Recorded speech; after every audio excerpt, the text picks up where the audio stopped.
요점만 좀 잘 정리해서 나누도록 하겠습니다. 오늘 본문을 통해서 주시는 영적인 도전이 있습니다. 두 가지 도전이 있는데, 먼저 첫째는 정함이 없는 것들을 붙들지 말고 요동치 않는 가치를 붙들라는 것입니다. 오늘 4절에서 9절 한번 보겠습니다. 야곱이 사람을 보내어 라헬과 레아를 자기 양떼가 있는 들로 불러다가 그들에게 이르되 내가 그대들의 아버지의 안색을 본즉 내가 대하여 전과 같지 아니하도다. 그러할지라도 내 아버지의 하나님은 나와 함께 계셨느니라. 그대들도 알거니와 내가 힘을 다하여 그대들의 아버지를 섬겼거늘 그대들의 아버지가 나를 속여 품삯을 10번이나 변경하였느니라. 그러나 하나님이 그를 막으사 나를 해치지 못하게 하셨으며 그가 이르기를 점 있는 것이 내 삭시되리라 하면 온 양떼가 나은 것이 점 있는 것이요 또 얼룩무늬 있는 것이 내 삭시되리라 하면 온 양떼가 나은 것이 얼룩무늬 있는 것이니 하나님이 이같이 그대들의 아버지의 가축을 빼앗아 내게 주셨느니라 말씀합니다.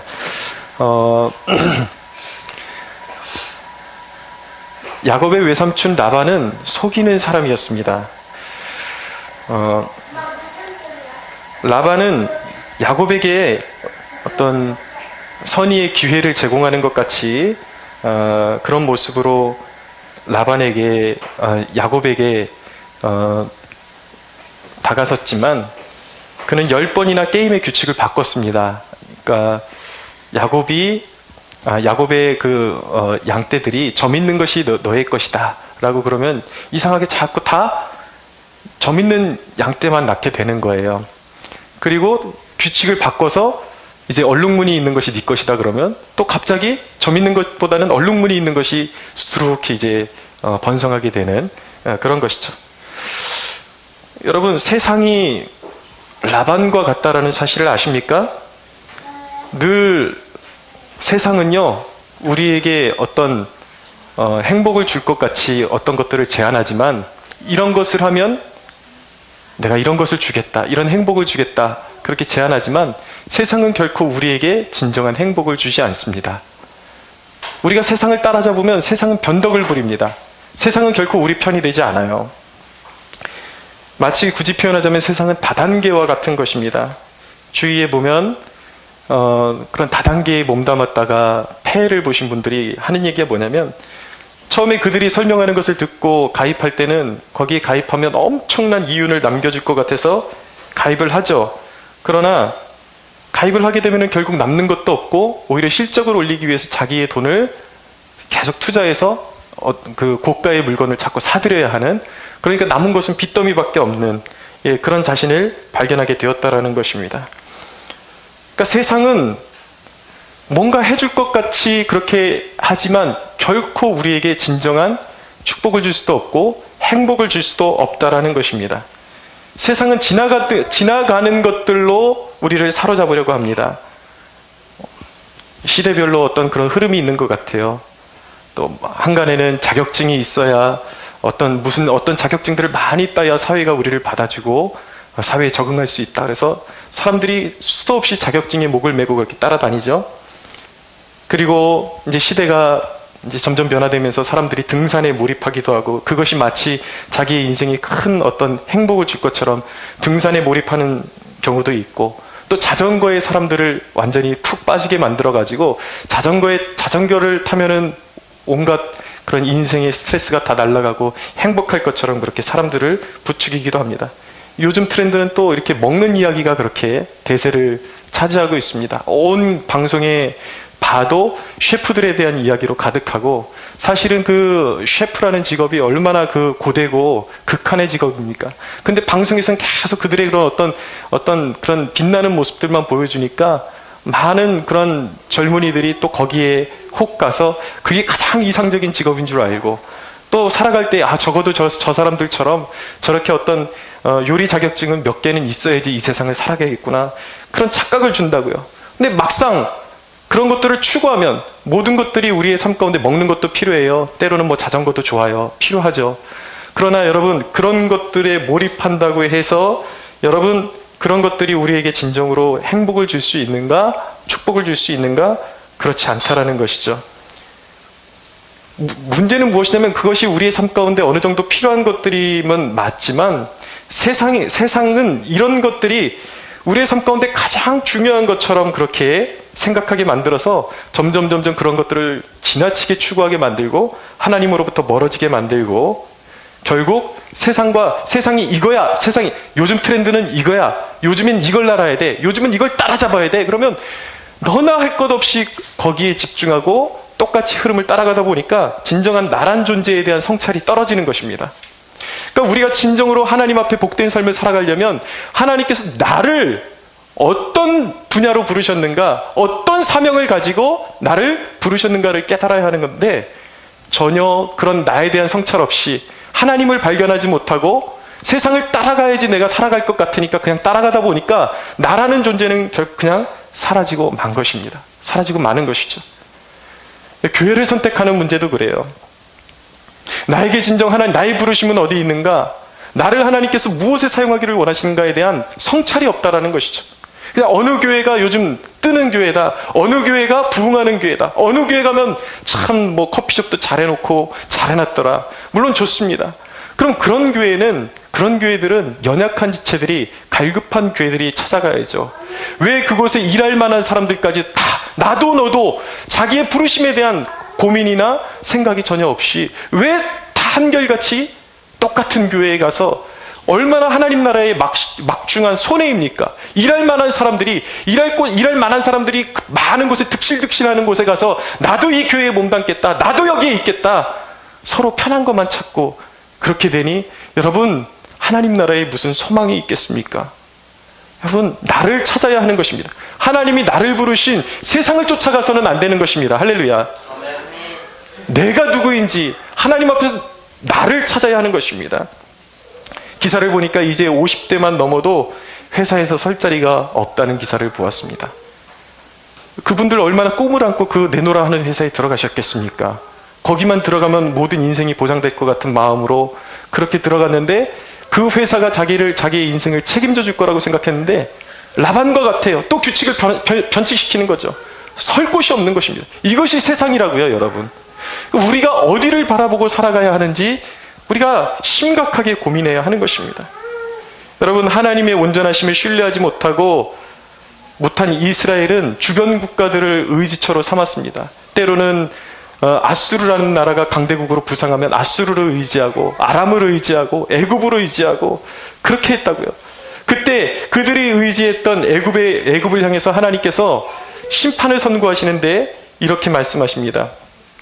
그들이는 이스라엘을 말하는 것입니다. 그들이 너를 손으로 잡은즉 네가 부러져서 그들의 모든 어깨를 찢었고 그들이 너를 의지한즉 네가 부러져서 그들의 모든 허리가 흔들리게 하였느니라 라고 말씀하는 것입니다.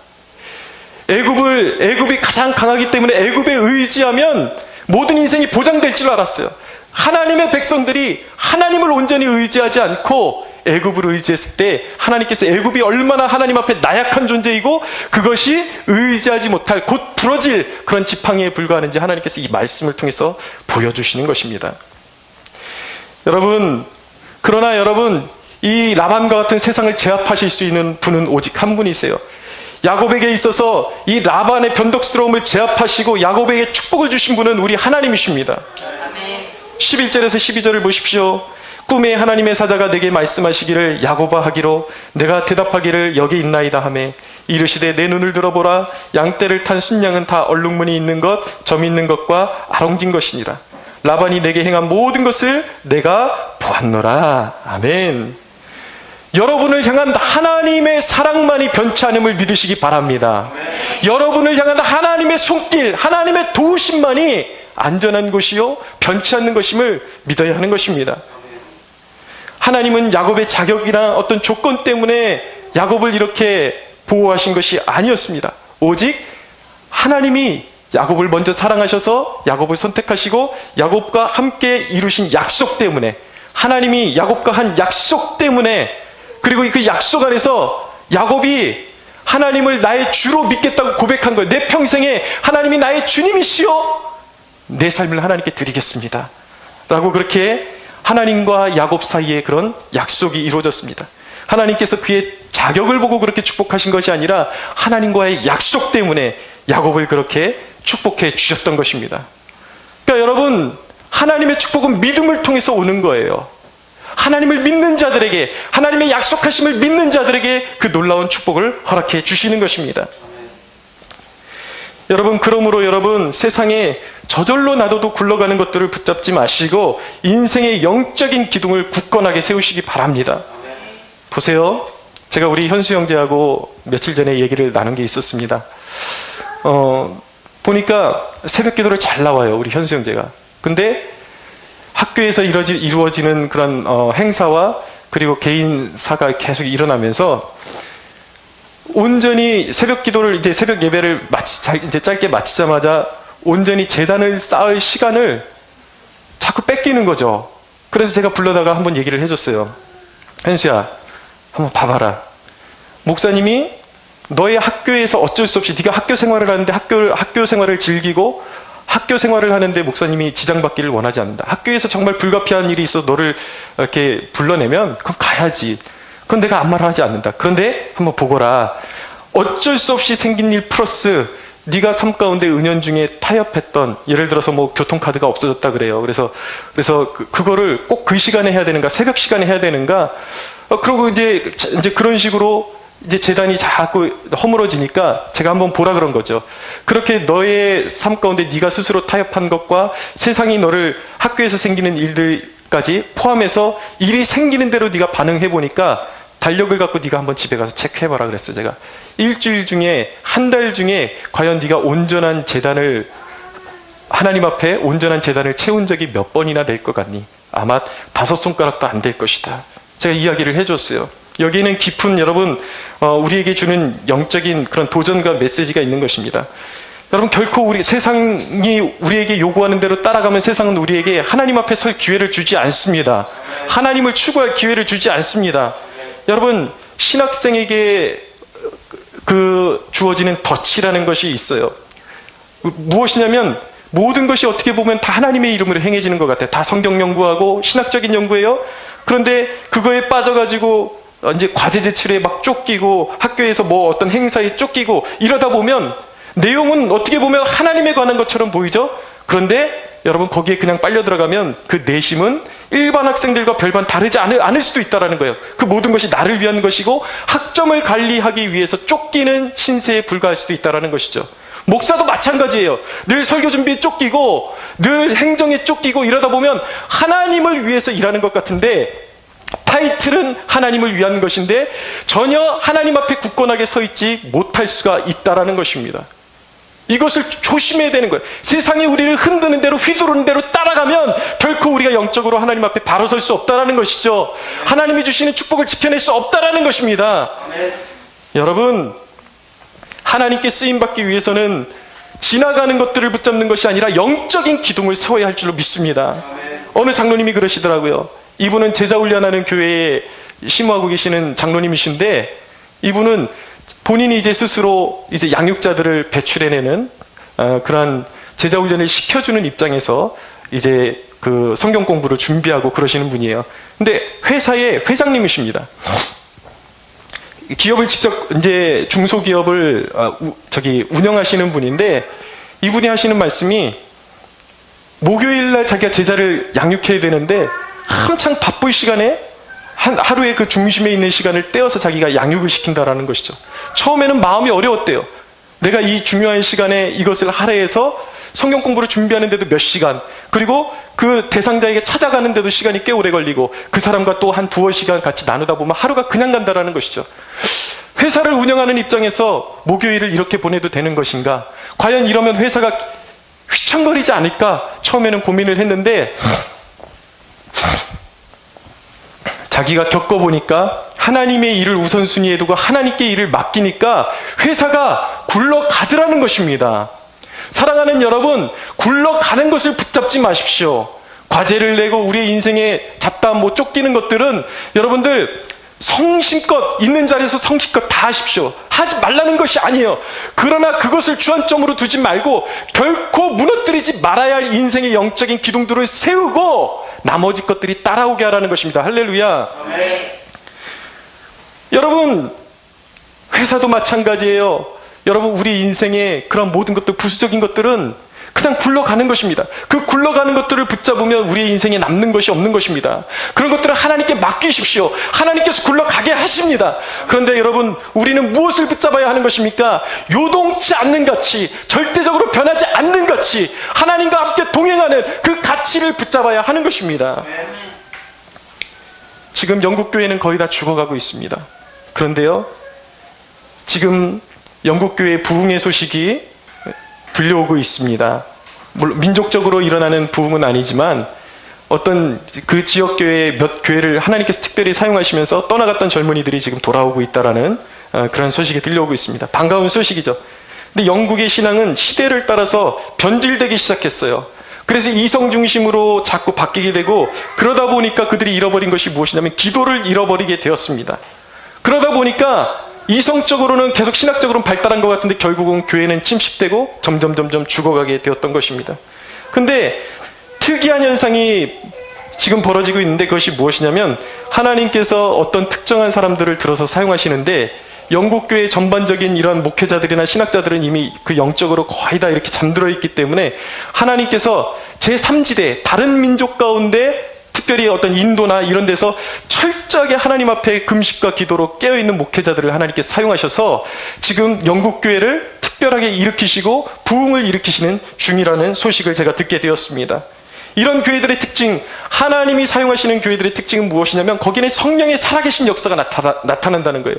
은사가 나타나요. 치유가 나타나요. 전통에 매여있는 어두운 교회가 아니라 시대의 젊은이들을 끌어안는 문화가 있는 교회라는 것입니다. 여러분, 이것이 어떻게 이런 역사가 일어나는 것입니까? 오히려 시대를 따라갔던 신학과 시대를 따라갔던 교회들은 다 죽었습니다. 그러나 시대를 따라가지 않고 본질을 붙잡고 하나님을 붙잡고 성령을 붙잡았던, 오직 십자가를 붙잡았던 그 목회자를 통해서 오히려 변화하는 세대, 이 젊은이들을 끌어안을 수 있는 목회가 가능해지게 되었다는 것입니다. 여러분, 성령님은 지혜의 영이십니다. 본질을 붙잡으면 세상을 압도하는 지혜를 주실 줄로 믿습니다. 목회는 지혜가 필요해요. 여러분들이 감당하는 모든 일들에도 지혜가 필요한 것입니다. 감각이 필요해요. 시대의 감각이 필요해요. 그러나 여러분, 시대를 압도하는 감각은 시대를 쫓아가는 것이 아니라 하나님 앞에 설 때 하나님께서 분명히 좋은 영감을 주신다라는 것입니다. 여러분, 하나님이 찾으시는 사람은 어떤 사람입니까? 요동치 않는 가치를 붙잡는 사람이에요. 하나님의 능력을 구하는 세대를 찾고 계신 것입니다. 여러분이 세상을 바꾸려 하면 안 되는 것입니다. 하나님이 여러분들을 사용하셔서 여러분들이 하나님의 손에 붙들려서 하나님이 여러분들을 통해서 하나님이 세상을 바꾸시도록 여러분들의 삶을 내어드려야 하는 것입니다. 그러려면 어떻게 되겠습니까, 여러분? 우리는 성령의 사람이 되어야 하는 것입니다. 기도의 사람이 되어야 하는 것입니다. 할렐루야. 예수 그리스도께서 여러분들의 삶의 중심에 좌정하셔야만 하는 것입니다. 육에 갇힌 사람은요, 여러분, 결코 세상을 변화시킬 수가 없어요. 육에 갇힌 사람은 세상을 쫓아가다가 볼 일 다 보는 것입니다. 육에 갇힌 사람은 우주의 먼지 부스러기와 같은 거예요. 여러분, 이 우주 속에서 먼지 부스러기와 같이 작은 존재가 자기의 힘으로 세상을 변화시키겠다고 세상을 쫓아가고 세상을 따라가고 세상의 방법을 추구하니 어떻게 여러분 세상을 변화시킬 수가 있겠습니까? 영의 세계로 들어와야 하는 것입니다. 할렐루야. 우주보다 크신 하나님 안으로 들어와 있을 줄로 믿습니다. 요동치 않는 가치를 붙잡으십시오. 여러분, 우주보다 크시고 우주를 말씀으로 지으신 하나님을 붙잡을 수 있게 되기를 축원합니다. 영원한 가치를 붙잡으십시오. 오늘 말씀을 통해서 주시는 첫 번째 도전이 그거예요. 두 번째 도전입니다. 부르심의 목적을 한순간도 잃지 말라는 것입니다.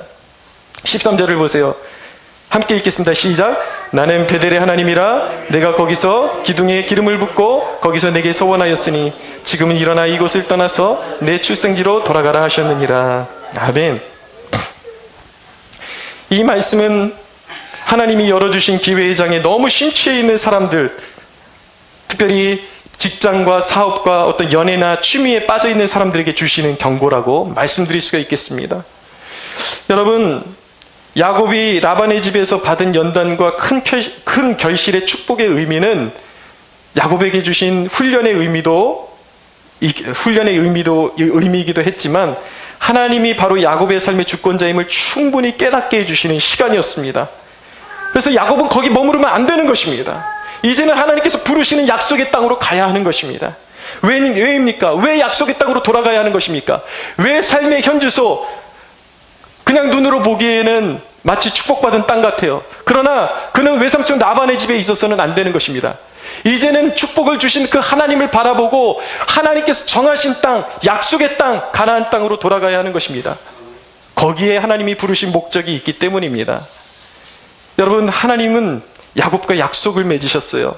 그리고 야곱이 하나님께 서원을 드렸습니다. 그것이 창세기 28장 18절에서 22절입니다. 어떤 서원입니까? 28장 18절에서 22절 읽어드립니다. 야곱이 아침에 일찍이 일어나 베개로 삼았던 돌을 가져다가 기둥으로 세우고 그 위에 기름을 붓고 그곳 이름을 베델이라 하였더라. 이 성의 이름은 옛 이름은 루스더라. 야곱이 서원하여 이르되 하나님이 나와 함께 계셔서 내가 가는 이 길에서 나를 지키시고 먹을 떡과 입을 옷을 주시어 내가 평안히 아버지 집으로 돌아가게 하시오면 여호와께서 나의 하나님이 되실 것이요 내가 기둥으로 세운 이 돌이 하나님의 집이 될 것이요 하나님께서 내게 주신 모든 것에서 10분의 1을 내가 반드시 하나님께 드리겠나이다 하였더라. 베델에서 야곱이 하나님과 함께 인격적으로 만나게 되면서 하나님께서 내가 가는 길에 지켜주시고 먹을 것과 입을 것을 주시면 내 삶의 주인이 하나님이신 줄로 굳게 믿고 이제는 내가 하나님께 11조를 드리고 내 평생을 하나님께 드리겠습니다 라고 소원했던 것입니다. 여러분, 예수 믿는 것은 무엇입니까? 예수 믿는 것은 약속을 믿는 것입니다. 하나님과 나 사이에 맺어진 약속을 믿는 거예요. 예수 믿는 것은 그 약속으로 말미암아 나에게 약속을 주신 분을 내 삶을 들여서 이제는 주님이 원하시는 대로 섬기겠습니다라는 또한 약속을 지키는 것이 바로 예수 믿는 것입니다. 하나님은 서원을 찾으십니다. 믿음이라는 것은 일종의 서원이에요, 여러분. 내가 예수 믿기로 결단했다라는 것은 하나님이 나의 축복이실 뿐만 아니라 하나님이 나의 축복의 근원이시기 때문에 이제는 내 뜻대로 사는 것이 아니라 내 삶을 온전히 하나님이 원하시는 대로 내 삶을 드리겠습니다. 내 시간과 물질과 내 삶의 모든 것을 하나님이 원하시는 대로 그렇게 드리겠습니다라고 그렇게 일종의 서원을 드린 것이 믿음임을 우리가 깨달아야 하는 것입니다. 여러분, 우리 인생에 허락하신 기회들은 하나님을 알아가라고 주신 유예 기간이에요. 우리가 인생을 살아오면서 이제 하나님이 예수 그리스도가 살아계신 하나님의 아들이시여 나의 축복의 근원이시여 나의 생명보다 귀한 분이라는 것을 이제 깨달았으면 이제는 약속을 지켜야 하는 것입니다. 이제 부르심의 목적을 향해서 달려가야 하는 것입니다. 여러분, 약속을 지키지 않으면 징계가 있습니다. 깨달으셔야 돼요. 하나님 나에게 이렇게 축복해 주시면 많은 사람들이 그렇게 고백을 합니다. 하나님, 잘 모르겠습니다. 하나님을 잘 모르겠지만 하나님이 내 인생 가운데 개입해 주셔서 이렇게 축복해 주시면 내가 이제 내 삶을 하나님께 드리겠습니다라고 말하는 사람들이 많아요. 근데 수많은 사람들이 축복을 경험하고 나면 고개를 돌려버립니다. 하나님을 찾지 않아요. 그러나 기억해야 하는 것은 하나님은 약속을 찾으신다라는 거예요. 서원을 찾으신다라는 것입니다. 서원이 이행되지 않으면, 약속이 이행되지 않으면 하나님의 징계가 있는 것입니다. 이제 이해해 보십시오. 야곱이 베델로 곧장 올라가야 되는데 곧장 올라가지 않고 중간에 세겜이라는 곳에 멈춰서게 되면서 딸 디나가 강간을 당하게 되는 그런 불행을 당하게 되는 것입니다. 그것은 하나님의 경고였어요. 거기에 머물러 있지 말아라. 세상에 머물러 있지 말아라. 그것은 너희가 머물 것이 아니다. 너희가 세상에서 축복을 경험했다 할지라도 거기에 머물러 있으면 죽는 것이다. 영적으로 베델로 올라가야 된다. 가나안 땅으로 올라가야 된다. 이것이 하나님의 뜻임을 믿으시기 바랍니다. 아멘. 여러분, 하나님께서 야곱을 부르신 목적은 무엇입니까?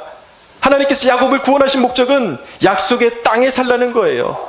오늘 우리에게 말씀하시는 것은 너희가 천국 시민임을 기억하면서 살라는 것입니다.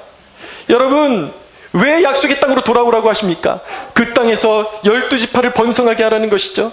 경건한 백성을 일으키라는 것입니다. 하나님 나라를 이루며 살아가라는 것입니다. 여러분, 이것이 우리를 향한 하나님의 부르심의 목적임을 깨닫고 계십니까? 여러분, 우리의 부르심에는 목적이 있습니다. 할렐루야. 아멘. 이 땅에서 하나님 나라를 일구며 경건한 자손들을 일구며 이 땅에서 하나님 나라를 살아가며 하나님 나라를 확장시키라는 것이죠. 여러분, 이것을 위해서 우리는 먼저 노력해야 합니다. 우리의 가정이 먼저 믿음의 가정으로 설 수 있도록 우리는 끊임없이 기도해야 할 때인 줄로 믿습니다. 계속 기도하십시오. 우리 가정에 하나님의 역사가 나타나게 해주십시오. 계속 읽으십시오. 포기하지 말고, 때가 더딘 것 같고 힘들고 아무것도 변화되지 않는 것 같다 할지라도 여러분 계속해서 기도하십시오. 하나님의 부르심의 목적을 위해서 살아가십시오. 이 땅에 임한 하나님의 나라는 교회인 것입니다. 하나님의 뜻은 우리가 성령 받아서 교회를 세우는 것입니다. 할렐루야. 사도행전 1장 8장은 말씀합니다. 오직 성령이 너희에게 임하시면 너희가 권능을 받고 예루살렘과 온 유대와 사마리아와 땅끝까지 이르러 내 증인이 되리라.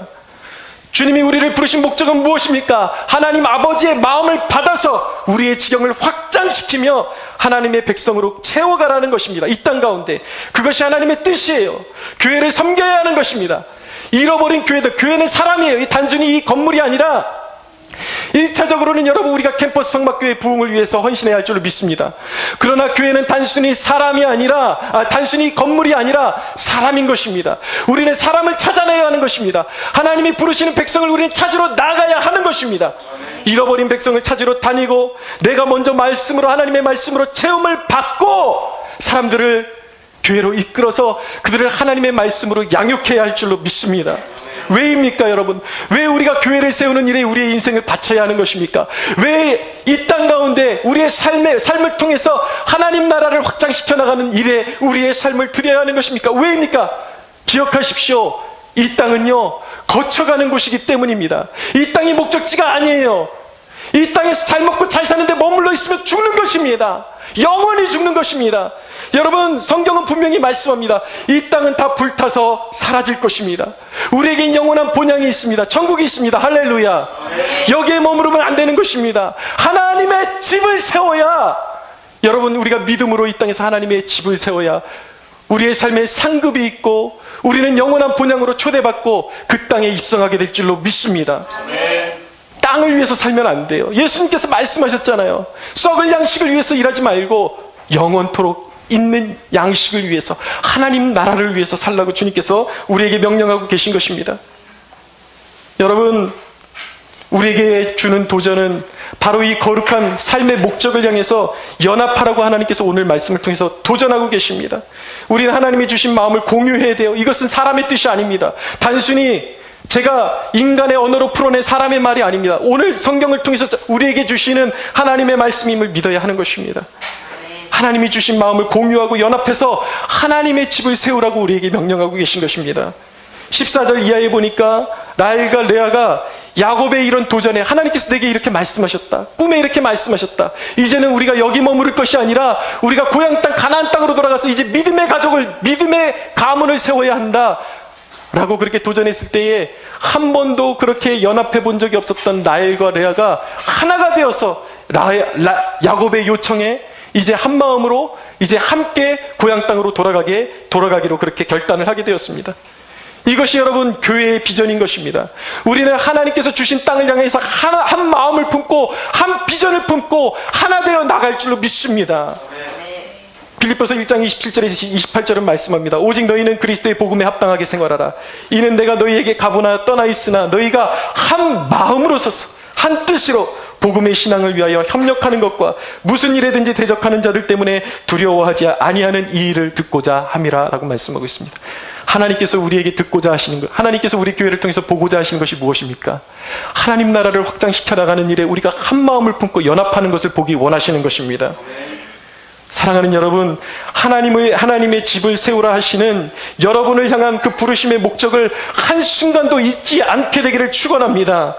여러분 기억하십시오. 늘 원칙은 먼저 그의 나라와 그의 의인 것입니다. 그의 집을 세우면, 하나님의 집을 세우면 여러분들이 세상의 꽁무니를 따라가는 것이 아니라 세상이 여러분들을 따라오게 될 줄로 믿습니다. 우리 하나님께 영광의 박수 올려드리겠습니다.